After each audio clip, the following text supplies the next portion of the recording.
I've been 12 or 13 years old. I have to go to store. My father at that time is having a photo supply, selling camera, film, like that. We have to go there every Sunday and Saturday. Walang classes o ano, half day for Sunday. Learning. They teach how to not always playing. Actually, alam mo na sa bata, playing. At least matuto ka na ng business. Step by step, actually, they're teaching us. At that time, there's no repair shop for camera. My father is learning how to repair it from the beginning, step by step. At that time, it's only box camera.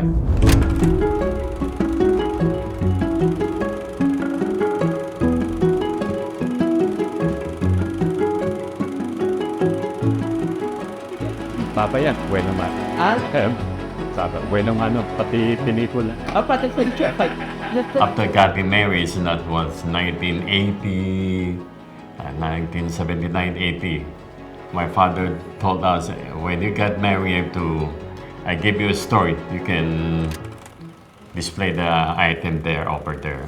Just very nearby, around my father's store. Oh, so you go over there, since you have a wife, you get work together. Okay na to. And then, kukuha ko na rin ng stand. Okay? Dumaan lang ako doon sa Henry's, kaya po may nakita akong nakalagay na nangangailangan sila ng sales demo. That time si Mrs. Ong ang nakausap ko. Sinundan ako ng mama ni Mrs. Ong na pumunta ako sa Avenue, doon niya ako tinuro eh.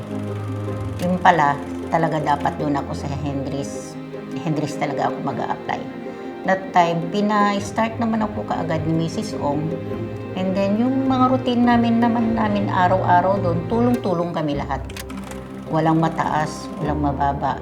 Lahat tulong-tulong. Kasi ang kailangan mo sa isang, kagaya ng isang department, tulong-tulong yan eh. Kasi kung hindi kayo tulong-tulong, bali wala, mangyayari. Kahit anong sakripisyo ng isa, bali wala. Kailangan nandun yung effort mo na dapat parang isang family na tulong-tulong talaga ka.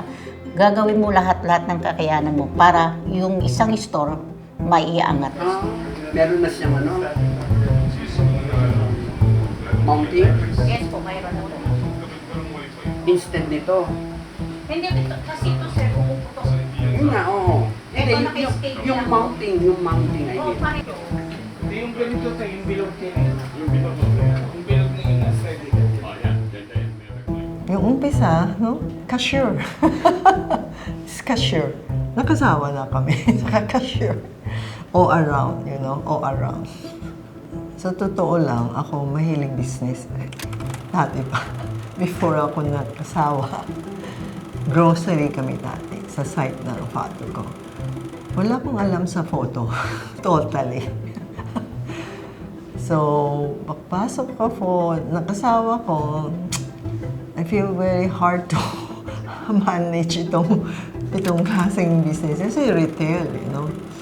I try my best to paano yung, what's this camera? Never how na-touch ang camera. So, unti-unti na lang, gano'n na lang. Cashier muna, and then kailangan ko malaman din yung camera, what's the camera, ano yung special itong model, ano ba yan, marami eh. So totally, never hawak camera ay naging photo supply na isang may-ari na ano. So, I try my best talaga. Hirap din, hard din. It's hard. Na feeling ko, marami na kilala sa amin. Siguro. Tiyaga mag-sales talk.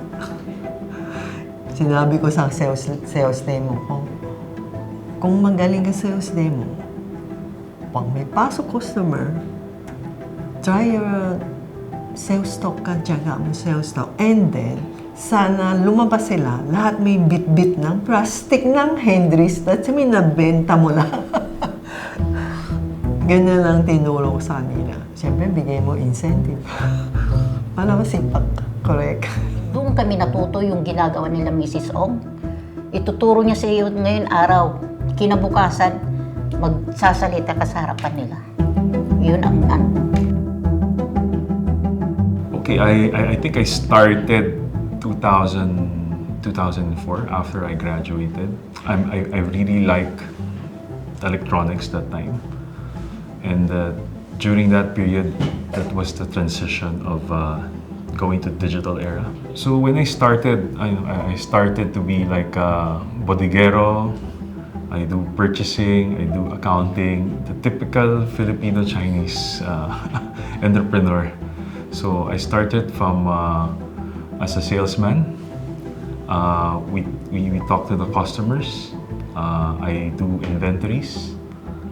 And I also do orderings as well. Everything.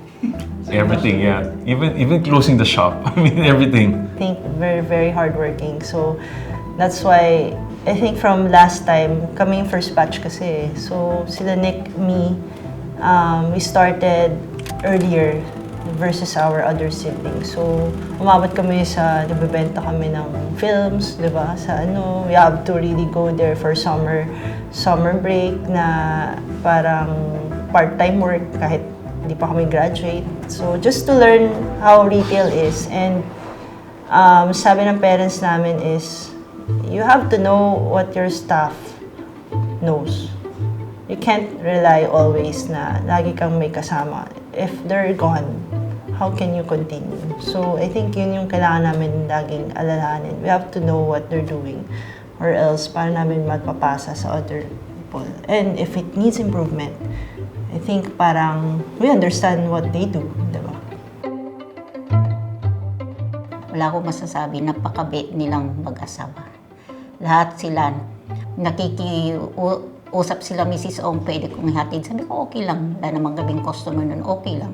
Kasi pag yung hindi mabait yung amo mo, hindi ka magtatagal sa isang kumpanya. We want to continue the dream of our parents kasi they wanted to grow Hendry's but they don't know how yet. So I think it helped that we have experience in terms of adapting to a lot of changes. Kasi siyempre generation from panahon nila versus ours is totally different, so we have to improve a lot of things inside. He's the pioneer of where we are right now. One thing I appreciate my dad was he's really a persistent person. I remember he was telling to us that he started working in his dad's shop when he was a teenager. So that really inspired me to be better. And he was able to ride the wave of the good, the bad in the photo industry. So, and he still is very a positive thinker person, even with the challenging times. During my period, it's like the start of the digital era. So people are buying a lot of DSLRs. That was a big shift. So that period was really a timing for us to really learn about how digital camera works. So during that period, I was fascinated about the shift of technology that was making me so energetic and passionate about 2010 or 2012. Business shifted to everyone into the mobile phones. So that took a big toll on us. But eventually, we were very optimistic about the market. We know the shift will come to a time that people will buy cameras again, and they will really want the nostalgic feeling of having that camera, shooting memorable moments. Good thing we have that instinct. I think that's the positive side that I have. I have that instinct to really check on the trends.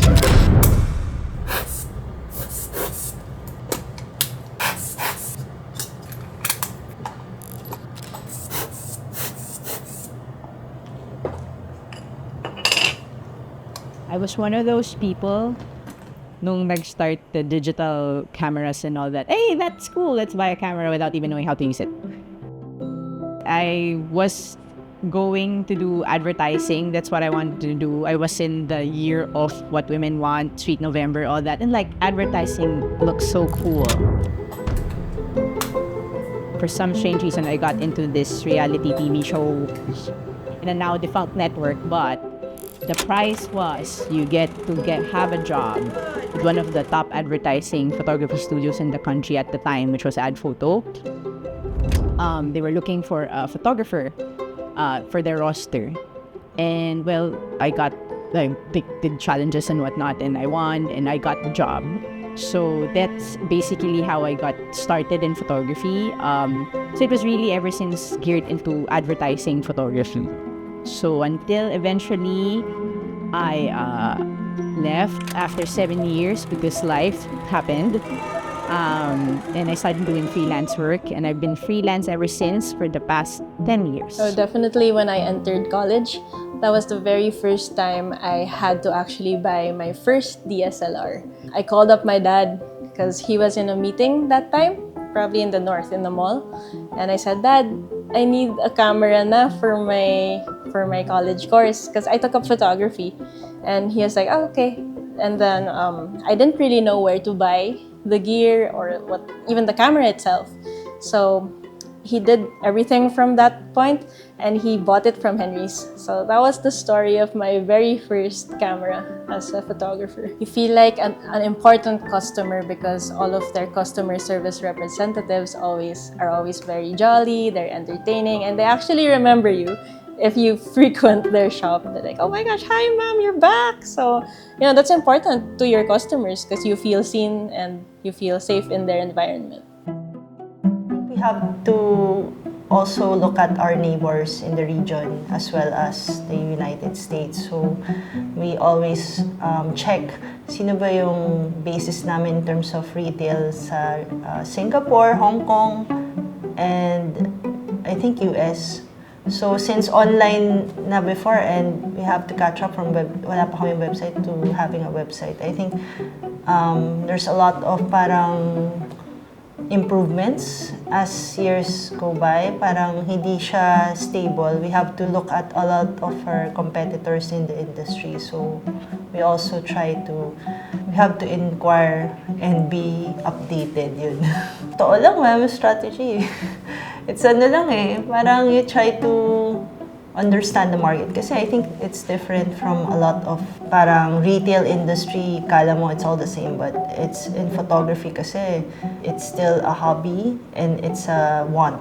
It's not a need. So we have to understand what do they want from our cameras. Is it for their work-related? If it's not work-related, is it for traveling? So we have to match that. Price is also important. We have to, for loyal customers, we need to. It's still something that they want. They keep buying, upgrading. So we also offer best prices. So already familiar with Henry's when I was working for Ad Photo because my mentor actually he did these events in Hidalgo to clear up because he really wanted to bring the photography community to make it alive, especially the shops there and all that stuff. So Henry's obviously is part of that community and became more familiar with them when I was freelancing because they're readily available like in the malls and whatnot.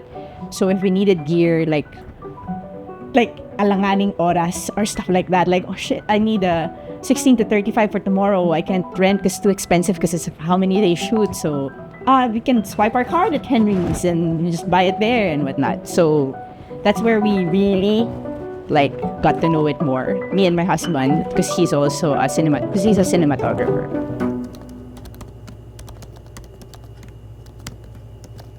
We just wanted, since everyone's on the web, Amazon was on the, BNH was on web, we just wanted to jumpstart in the Philippines since wala pang sa camera industry na parang camera industry na nagbebenta online. We partnered with a logistics company na very, very early adopter pa, then we started from there. From the start, it was starting slow since the Philippine market is very cautious on online purchases, and especially high-ticket items, yung cameras. It's very, very, I think we're in the early stage of online shopping back then. Almost none. We also had the offline branch, so we sometimes just have a pickup point in store. And after that, we have few deliveries nationwide too. So parang it's a rocky start nung time na yun. But eventually na it picked up during the pandemic since everyone's shopping online. There you go! Last one! Yeah! When we started, it was my own makeup kit that was left over from years of doing makeup artistry. It was his old clothes from styling and a very old DSLR. So we Special mirrorless. Yeah. So we started shooting with that. We didn't know what we really needed. We had like lights na de bombilya pa. Right? That's how we started. And then when we saw how things are really panning out, oh, maybe this could be a real thing that we can run with. So we started looking for legit lights online, and it was like, oh my gosh, BENJ, they're so expensive. They're really an investment. I never knew they were that expensive. So naturally, when we're looking for equipment, so he would be the one to tell me, oh, this is the things we need, ganyan, ganyan, ganyan. And I realized that always when I Google it, it all falls down and usually in one main store, which was Henry's online. So we started with that, and then we're here. And then we're here.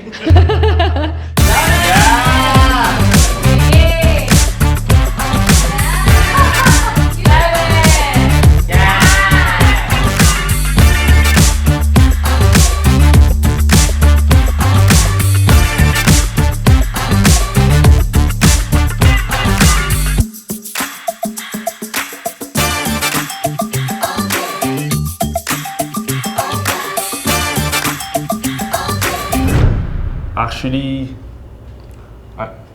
when I was a kid, hindi talaga ako yung more on techie side.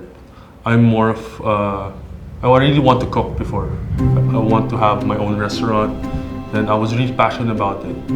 Pero what shifted was the pandemic. It really hit us, the business. So my dad and mom talked to us, mga brother namin, na go to the business na kasi pandemic, di natin alam kung hanggang kailan. So kami, okay, we'll start muna a few months, help out. Then eventually, a year passed na, then second year, parang okay, dito na talaga kami. Medyo no choice, but then may choice kami mag-leave. But we've seen so much throughout the pandemic and what's happening right now. Sabi namin, itong big opportunity, parang ayaw ko muna umalis. I want to grow it with my brothers and siblings. And makita ni parents ko, okay, parang makita rin nila na merong kailangan gawin pa. We want to help more people here. When I got into the business, my main thing talaga is I wanted to grow and to be as authentic and sa age ko, very Gen Z or like millennial type of content or like doing events. Hindi na yung old traditional type na you just sell for, just selling. We're very much into yung mga events namin and, marketing and tapping into really brands namin and sometimes outside of our industry. And I think that shifted na when I got into the business.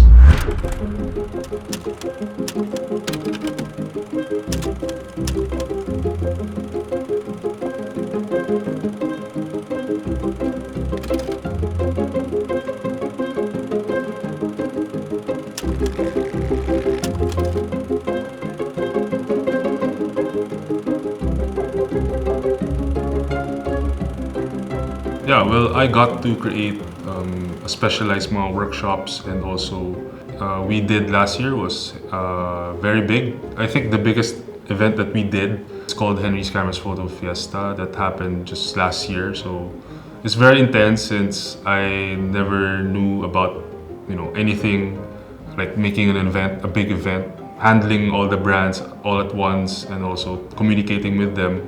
But of course, you know, with the help of my team talaga, we accomplished it and flourished it actually. And you know, there was a lot of learnings. There was a lot of setbacks then that happened, but we adjusted, and you know. I think what's nice about them is that the products they sell isn't just for professional grade, but also for people who are just creating content or about to get into photography or videography. So they have a nice selection of products. If you're just doing phone videos, they have the accessories for that. Or if you want to get into your first camera or vlogging, they have the camera for that. It's just very nice because it's not catered to one niche. It's for everyone. I've seen yung mga directors, yung mga Mindzilla photographers, yung Mindzilla very artistic. Yun, parang ganoon din akong tao eh. I'm very artistic and also I want to go into arts, ganoon. So, nakarelate ako sa mga photographers or videographers or directors. How they think, medyo alike ka, parang okay, I'll try my best to incorporate something from what I know and learn from directors din kasi ano eh, wala akong alam sa wala pa akong alam sa buong industry, but I'm learning a lot after a few years nito. Medyo same kasi yung pang-isip eh. Yung craziness. Yun yung gusto ko, craziness. I guess because I started as a photographer, it was already top of mind. Henry's was already top of mind because way back 20 years ago, the first camera that I bought was from Henry's in Hidalgo. Because before, when I would ask my creative friends, oh, where do you buy this and all, alam mo yung Henry's sa Quiapo, ganyan. Yun na talaga yung puntahan.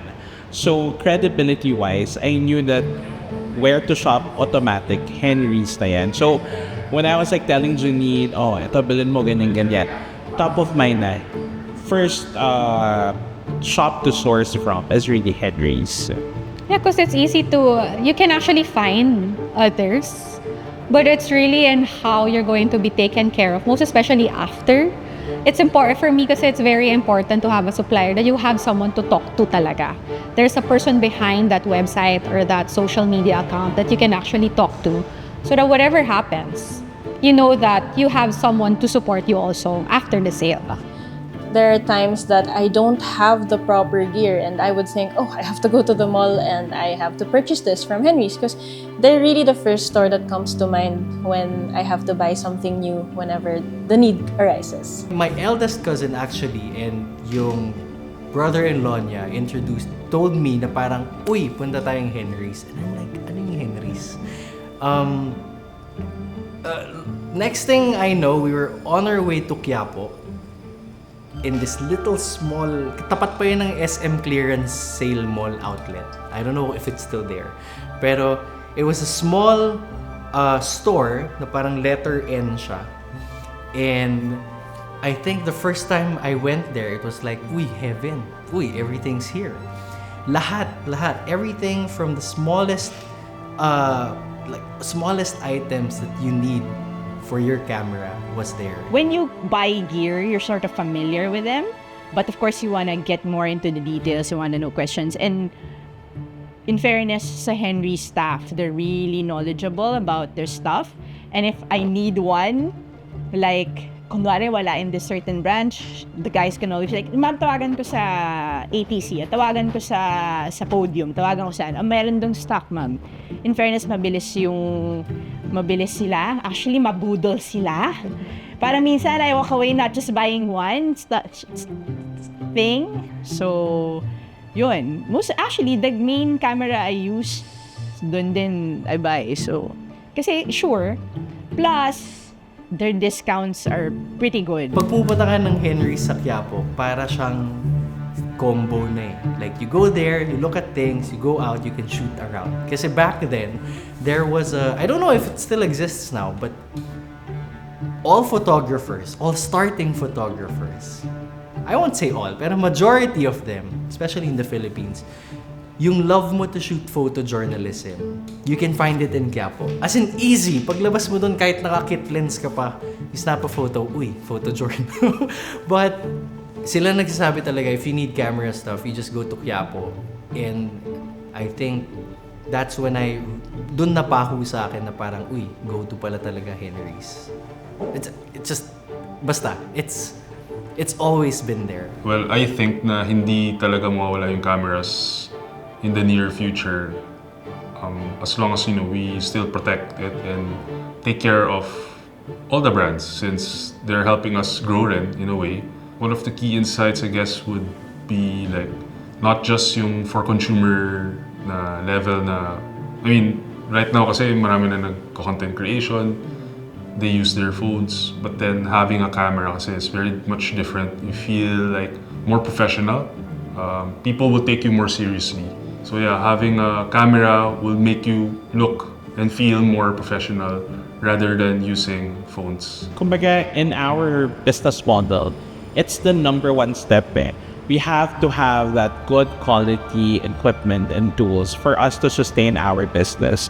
And like our partnership, we want to have brand partners as well that's very reliable and credible, that we know na hindi kami iiwan if things go wrong. Because you know that in production, hindi mo makikita, biglang may mangyayari. And we know for a fact na kapag may nangyari, we can always go to Henry's. They trust the brand already. Now everyone's shopping on two major online platform. But since we have a website, they trust it more since we have a retail stores. We've been since 2016, so parang very reliable. Yeah. I think their role is very vital, especially now in the digital space, that everyone is a creative, everyone is a content creator. You don't need to be a professional creative to produce content. Sabi nga nila, for the memes, right? And I guess that's what Henry's is giving, providing tools for people to create meaningful content. Not only professionally, but really for their personal life. This is not really about selling.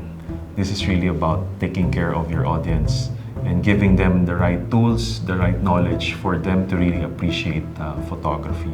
I think the best tool we had was social media. We were able to tap the right audience. We were able to tap communities like camera clubs. We were more hands-on on dealing with them. The more you understand their buying behavior and how they feel about photography, then you shifted your mindset that way. We filter out everything so that our team can really understand what they want and what they need. What can we do to at least have a collaborative efforts to the community and also the brands that we handle. Filipino quality of work is it's very high quality, and I've been hearing a lot of, since I travel often, I hear a lot of people compliment the work of my fellow Filipino freelance creatives. You make your own opportunities. You don't, you're not missing out. It's never too late to start. You just have to take a shot. That's how I've been doing it my entire life, my entire career. And I think that's also how Henry's is doing it. 45 years. That's so long. That's half of my career already. If you don't take risks, you won't find out. I'm sure everybody takes risks. Henry's took a risk, right? Opening up branches. My mindset for the industry is far different compared to years back. I really want to take care of the industry, take care of the people who is buying, and also take care of the staff. They're the backbone of the company all throughout the years. They're very helpful. They help us grow where we are now. Thank you po sa pagtitiyaga sa amin. I believe that Filipinos are number one in being the most creative. I want to bring up our industry. If you see around sa ibang countries, they're bigger than us, pero our talent here, sobrang galing pero hindi lang na push up. Kami now, you really want to help yung mga directors behind the camera. lahat behind the camera tutulungan namin. Kasi without them, industry natin will not really grow. Parang na-feel namin na nakita namin yung pag-grow ng tao. In a way, nag-help kami sa kanila nag-grow kahit nagbenta lang nga kami ng, let's say, a simple product to them. It really means so much to us kasi, you know, at least we're part of something. Well, I want them to remember Henry's not just a retail shop, no? They grown up buying from Henry's when they were kids until teenager, until married person. I told them why. You guys have all the complete accessories. You have all the staff that very, very polite and very accommodating. That thing, you know, put a smile on me because, you know, through the decade, we were able to really put a smile to every Filipino who went to our store and buy piece of camera for their, to create memories. Malaki ang chance natin to be seen around the world. So, let us help you. Help us rin. Kasi we will do it. We will do it.